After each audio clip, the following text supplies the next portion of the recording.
কিছু না। হ্যাঁ খুশি 15 গ্রাম টুর দেন, টুর কারণে 18 গ্রাম। এখানে আমরা যেটা চেক করে বুঝতে পারলাম এই কফি বিনে 15.2 করলে 18 গ্রাম পড়ে, ঠিক আছে? এখন থেকে যতবার আমরা ডাবল এসপ্রেসো নিব 18 গ্রামই পড়বে, ওকে? আবার সেম ভাবে আমরা ট্যাম্প করলাম, ট্যাম্প করার পর দেখবো যে এসপ্রেসোটা ঠিক শর্ট, মানে টাইমিংটা ইম্পর্টেন্ট। কিন্তু কত সেকেন্ডে পড়বে এসপ্রেসো?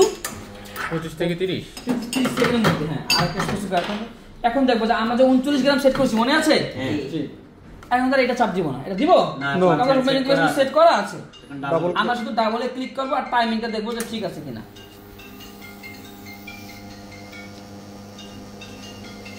আশা করছি অনেকটা বেটার হয়েছে, তবে টাইমিংটা আরেকটু চেঞ্জ করতে হবে, আরেকটু ফাইন নিয়ে যাবো আর কি। এখন দেখবো যে অ্যামাউন্টটা আমরা যে 39 করেছিলাম এটা কি ঠিক সেট হয়েছে কিনা দেখি।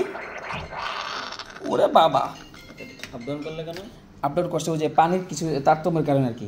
35 পারফেক্ট। হ্যাঁ, তার মানে ঠিকই আছে, মানে পানিটা একটু যে ওই যে মানে এই যে আগে তো একটু ফাইন থেকে একটু চেঞ্জ হয়েছে তো গ্র্যান্ড সাইজ এই কারণে, বাট 35 মানে সেটিং এ চেঞ্জ হয়েছে বুঝতে পারলাম। সেকেন্ড তো ঠিক আছে, সেকেন্ড ঠিক আছে। সেকেন্ড মানে কি এখন মানে কত সেকেন্ডে পড়ছে? 24 নাকি 20 খেয়াল করি নাই। 30 এ আরে না কতটুকু হবে? 15। তার মানে এখানে যদি এবার দেখেন, এবার আরেকটু আমরা জাস্ট চেঞ্জ করব সাইজ। এইভাবে অনেক কফি নষ্ট করতে করতে গিয়ে একবারে মেশিনটা সেট করতে হয়।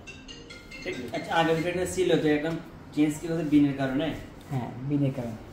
এখানে আগে ছিল অন্য কোম্পানির কফি বিন, এখন অন্য কোম্পানির বিন, এখন ব্রাজিল, আগে ছিল কলম্বিয়া। এক একটা বিনের বডি আর একটা রোস্টিং এর প্রোফাইলের কারণে এটা এদিক সেদিক চেঞ্জ হয়। আবার দেখেন কালকে সকালে গিয়ে আবার এটা আরো চেঞ্জ করতে হবে। কেন? এই যেটা খুলছি অক্সিজেন ঢুকছে, এটা কি একটু মুচে গেছে, মুড়ির মতো হয়েছে, টানানোর কারণে আবার চেঞ্জ করতে হবে। প্রতিবার সকালবেলা এসে আপনাকে দেখতে হবে যে শটটা 25 থেকে 30 সেকেন্ডে বের হচ্ছে কিনা। আমি অলরেডি এখানে প্রায় কত করে 18 করে 3 বা কত করে এসপ্রেসো বিন নষ্ট করছি। 3 18 দেব না 54 শিখানোর জন্য আমরা নষ্ট করছি, মানে অলমোস্ট 100 গ্রাম কফি বিন নষ্ট করছি। হ্যাঁ, এইভাবে করে নষ্ট করে করে করে আপনাকে সিলিং চেঞ্জ করতে হবে। বাট আপনারা বুঝতে তো পেরেছেন যে এইভাবে ধরে এইভাবে চাপ দিলে 25 হবে।